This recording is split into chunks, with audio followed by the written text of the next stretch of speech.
ഒരു സർക്കാർ വന്നതേ ഉള്ളൂ. ആ വന്ന് എല്ലായിടങ്ങളിലും സ്റ്റാഫ് ഉദ്യോഗസ്ഥ തലത്തിലുള്ള മാറ്റകേറ്റ നടപടിക്രമങ്ങളിലേക്ക് ഇതുവരെ ഗവൺമെൻറ് കടന്നിട്ടില്ല. ഒരു സിസ്റ്റം മാറുക എന്ന് പറഞ്ഞാൽ മുഖ്യമന്ത്രി മാറുക എന്നതല്ല, അല്ലെങ്കിൽ മന്ത്രിമാർ മാറുക എന്നുള്ളതല്ല. അതിനപ്പുറം വില്ലേജ് ഓഫീസിലെ പിയൂൺ മുതൽ അങ്ങ് ചീഫ് സെക്രട്ടറി വരെയുള്ള ആളുകളിൽ കാതലായ മാറ്റങ്ങൾ വരേണ്ടതായിട്ടുണ്ട്.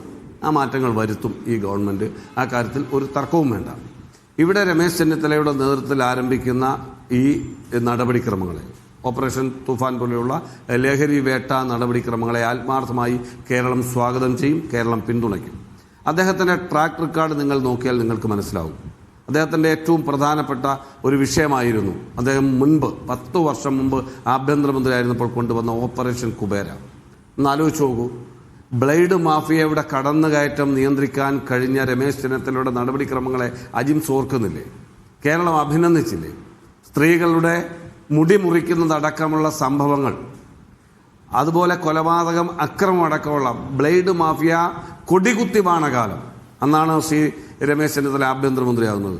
വളരെ സിമ്പിളായ ആളുകളോട് ഇടപെടുന്ന, സൗമ്യമായി സംസാരിക്കുന്ന ശൈലിയുള്ള രാഷ്ട്രീയ നേതാവാണ് രമേശ് ചെന്നിത്തല. എങ്കിലും ആഭ്യന്തരമന്ത്രി എന്നുള്ളതിൽ അദ്ദേഹത്തിൻ്റെ ഓപ്പറേഷൻ കുബേര കേരളത്തിലെ പൊതുസമൂഹത്തിന് സമ്മാനിച്ച ശാന്തതയും സമാധാനവും ഈ സന്ദർഭത്തിൽ ഏറെ അഭിമാനത്തോടെ കൂടി ഓർത്തുകൊണ്ടാണ് ഞാൻ ഈ ചർച്ചയിൽ പങ്കെടുക്കുന്നത്. അതുകൊണ്ട് തന്നെ ഈ തുടക്കം, ലഹരി വേട്ട, ഈ മന്ത്രിയാകുന്നതിന് മുമ്പ് അദ്ദേഹം നടത്തിയിട്ടുള്ള പോരാട്ടങ്ങൾ നിങ്ങളൊന്ന് ആലോചിച്ച് നോക്കൂ. കേരളത്തിലെ മുഴുവൻ ജില്ലകളിലും ശ്രീ രമേശ് ചെന്നിത്തലയുടെ നേതൃത്വത്തിൽ കൃത്യമായി ഒരു ഫൗണ്ടേഷൻ വളരെ ആത്മാർത്ഥമായി പ്രവർത്തിക്കുകയുണ്ടായി. എല്ലാ സ്ഥലത്തും നൂറുകണക്കിന് ആയിരക്കണക്കിന് ചെറുപ്പക്കാരെ സംഘടിപ്പിച്ചുകൊണ്ട് കക്ഷി രാഷ്ട്രീയത്തിനതീതമായി CPM അടക്കമുള്ള ആളുകൾ അതിൽ പങ്കെടുത്തിട്ടുണ്ട്. അത്തരം ആളുകളെ പങ്കെടുപ്പിച്ചുകൊണ്ട് ലഹരിക്കെതിരെ നടത്തിയിട്ടുള്ള പൊതുബോധവൽക്കരണ ക്യാമ്പയിൻ ഇന്ന് അദ്ദേഹത്തിൻ്റെ കയ്യിലേക്ക് ഒരു ദൗത്യം വരുമ്പോൾ അദ്ദേഹം തുടങ്ങുകയാണ്. ഇത് ജൂൺ 2-നാണെന്നേ സംസ്ഥാനതല ഉദ്ഘാടനം. അപ്പം ഇപ്പോൾ പുറത്തുള്ളത് മാത്രമാണ് ലഹരി വേട്ട എന്ന് വിചാരിക്കേണ്ട. അകത്തുള്ള ലഹരിയും കൃത്യമായി അതിന്റെ മാഫിയ ആരാണെങ്കിലും അത് തച്ച് തകർത്തിരിക്കും.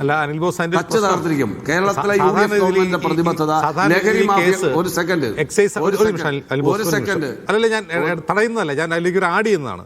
സാധാരണ ഇത് എക്സൈസ് ഒക്കെ ചെയ്യുന്ന പണിയാണ്, പോലീസിനും അത് ചെയ്യാം. പോലീസാണ് പക്ഷേ ഇതിൻ്റെ ഒരു നോഡൽ ഏജൻസിയായിട്ട്, ഈ ഓപ്പറേഷൻ തൂഫാൻ്റെ നോഡൽ ഏജൻസിയായിട്ട് നിശ്ചയിച്ചിട്ടുള്ളത്. പക്ഷേ ആ പോലീസിൽ തന്നെ ഉന്നത ഉദ്യോഗസ്ഥർ മാഫിയുമായി ബന്ധമുള്ളവരാണെന്ന് പറഞ്ഞപ്പോൾ ആ പോലീസ് ഈ ഓപ്പറേഷൻ നടത്തിയിട്ട് എന്ത് കാര്യം എന്ന് ചോദ്യം വരില്ലേ അനിൽ ബോസ്? അങ്ങനല്ല. ഒരു രാഷ്ട്രീയ പാർട്ടിയിൽ നിൽക്കുന്ന മുഴുവൻ ആളുകളും കുഴപ്പക്കാരാണോ? സിനിമയിൽ അഭിനയിക്കുന്ന എല്ലാ നടന്മാരും മാഫിയയുടെ ഭാഗമാകാറുണ്ടോ? നമ്മുടെ കുടുംബത്തിലുള്ള എല്ലാ ആളുകളും കുഴപ്പക്കാരാണോ? നമ്മൾ അങ്ങനെ ജനകീയവൽക്കരിച്ചും മഹത്വവൽക്കരിച്ചും സാമാന്യവൽക്കരിച്ചും പോകണ്ട. നിലവിൽ കേരളത്തിലെ ഗവൺമെൻറ്റിൻ്റെ ഭാഗത്ത് കൃത്യമായി വിശ്വസ്തരായ ഉദ്യോഗസ്ഥരെ ചുമതലപ്പെടുത്തിയാണ് ഈ പോരാട്ടം തുടങ്ങുന്നത്. അത് സമൂഹത്തെ കാർന്നു നിന്നുന്ന, നമ്മുടെ കുടുംബങ്ങളെ കാർന്നു നിന്നുന്ന സംഭവമാണ് ലഹരി മാഫിയയുടെ കടന്നുകയറ്റം. അതിനെതിരെയുള്ള നടപടികളിൽ ഒരു വിട്ടുവീഴ്ചയുമില്ലാത്ത ടീമിനെ നിയോഗിച്ചുകൊണ്ടും പുതിയ പുതിയ സാങ്കേതിക വിദ്യകൾ ഉപയോഗിച്ചുകൊണ്ട് തന്നെയാണ് ഈ ഡ്രഗിനെതിരെയായിട്ടുള്ള, ഗഞ്ചായ്ക്കെതിരെയായിട്ടുള്ള പോരാട്ടം ആഭ്യന്തര വകുപ്പ് ഉദ്ദേശിക്കുന്നത്.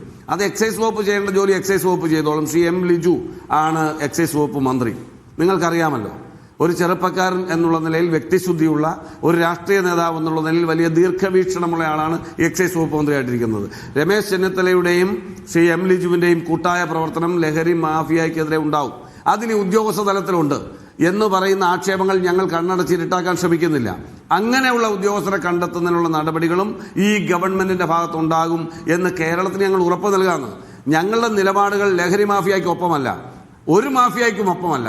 ഞങ്ങളുടെ നിലപാടുകൾ ജനപക്ഷത്തിനൊപ്പമാണ്. കുടുംബ ജീവിതം, കുടുംബത്തിലെ അംഗങ്ങൾ, അവരുടെ സാമാന്യ ജീവിതം, സമാധാന ജീവിതം, അത് സംരക്ഷിക്കപ്പെടാൻ വേണ്ടി, ഒരു തലമുറയെ രക്ഷിക്കാൻ വേണ്ടിയുള്ള ഒരു പോരാട്ടമായിട്ടാണ് ഈ ലഹരി മാഫിയക്കെതിരെയുള്ള നടപടികളെ ഞങ്ങൾ നോക്കിക്കാണുന്നത്. അത് 100% വിട്ടുവീഴ്ചയില്ലാതെ ചെയ്യാൻ കഴിയുന്ന അനുഭവ സമ്പത്തും ഭരണപരിചയമുള്ള ആളാണ് ശ്രീ രമേശ് ചെന്നിത്തല. അതുകൊണ്ട് ഈ നടപടി ജൂൺ 2-ന് തുടക്കം കുറിക്കുമ്പോൾ പുറത്തുള്ളതും ഇനി അകത്തുണ്ടെങ്കിൽ അകത്തുള്ളവരെയും കയ്യാമം വയ്ക്കുന്നുള്ള നടപടികൾ സ്വീകരിക്കുമെന്ന കാര്യത്തിൽ ഒരു തർക്കവും വേണ്ട, ഒരു തർക്കവും വേണ്ട ജിംസേ. ശരി, ശ്രീ